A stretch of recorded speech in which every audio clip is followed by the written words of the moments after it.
Dubai Singapore की तर्ज पर बस रही यूपी कानपुर की ट्रांस गंगा सिटी पर ग्रहण लगता दिखाई दे रहा है। उत्तर प्रदेश के सबसे बड़े नगर कानपुर के गंगा बैराज से उन्नाव जनपद तक 1151 एकड़ जमीन में विश्व स्तरीय तर्ज पर बसाई जाने वाली योजना ट्रांस गंगा सिटी का नाम फिर चर्चा का विषय बन गया है। 2003 में 2500 किसानों की जमीन को एक प्रोजेक्ट के तहत उद्योगों देने का फैसला किया गया था। सपा सरकार में किसानों को मुआवजा भी दिया गया। लगभग 40% काम तेजी से हो गया था, लेकिन सरकार बदली तो निजाम बदला और मामला ढाक की तीन पात अब केंद्र यूपीसीए सरकार के पाले में फेंक रखी है और यहाँ के अधिकारियों को कुछ भी बोलने पर सांप सूंघने लगता है। वहीं ट्रांस गंगा सिटी अब अपनी बदहाली पर आंसू बहाती नजर आ रही है और इसका दर्द वो लोग झेल रहे हैं जिन्होंने अपना आशियाना बनाने की आस में अपने करोड़ों रुपए निवेश किए थे। आलम यह है कि करोड़ों की परियोजना वीरान पड़ी है, जिसका लाभ आम आदमी तो नहीं बल्कि जानवर उठाते हुए नजर आ रहे हैं।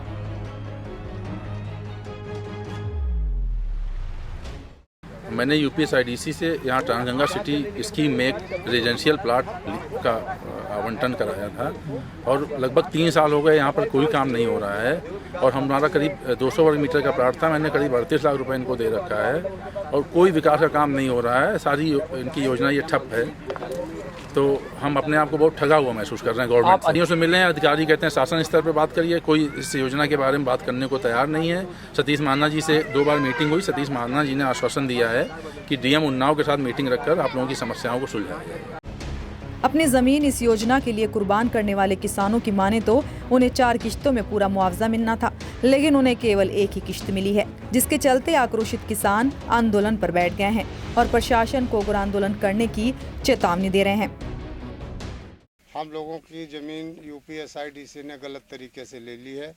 मुआवजा 7 लाख रुपए 4 चरणों में देने के लिए कहा गया, मगर हम लोगों को 7 लाख रुपए बीघा एक बार में दे करके हम लोगों का काम ख़त्म कर दिया और ये कहा कि आप लोगों को 4 चरणों में पैसा दिया जाएगा। एक बार पैसा दिया, उसके बाद पैसा नहीं दिया। जबरन हमारी ज़मीन 2002 में इन लोगों ने कब्जा कर लिया।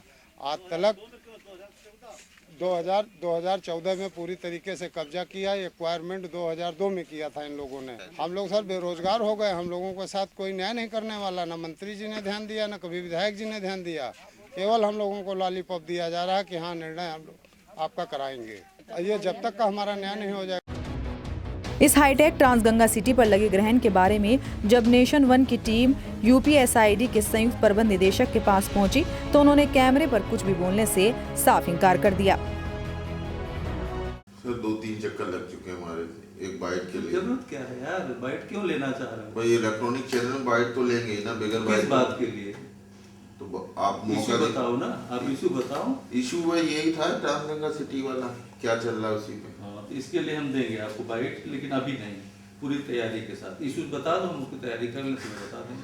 सबसे पहले तो यूपीएसआईडीसी को अपनी क्रेडिट रेटिंग ठीक करनी पड़ेगी, क्योंकि यूपीएसआईडीसी की क्रेडिट रेटिंग इतनी खराब है कि पहले तो उद्यमी भी वहां पर जाने से संकोच करते। निश्चित रूप से सरकार आने के बाद कुछ सुधार आया, लेकिन जो सुधार अपेक्षित था वो सुधार हो नहीं पाया है, जिसका एक जीता जाता उदाहरण अभी हम आपको बताना चाहेंगे कि अगस्त 2017 में यूपीएसआईडीसी ने एक ऐसे नियम को पारित किया है जिसमें यदि यूपीएसआईडीसी ने कोई भूखंड किसी उद्यमी को आवंटित किया और यदि आवंटन के पश्चात यूपीएसआईडीसी भले कब्जा न दे पाए तो भी अगर निर्माण में लेट होता है तो पेनाल्टी यूपीएसआईडीसी द्वारा उस उद्यमी के ऊपर थोपी जाएगी।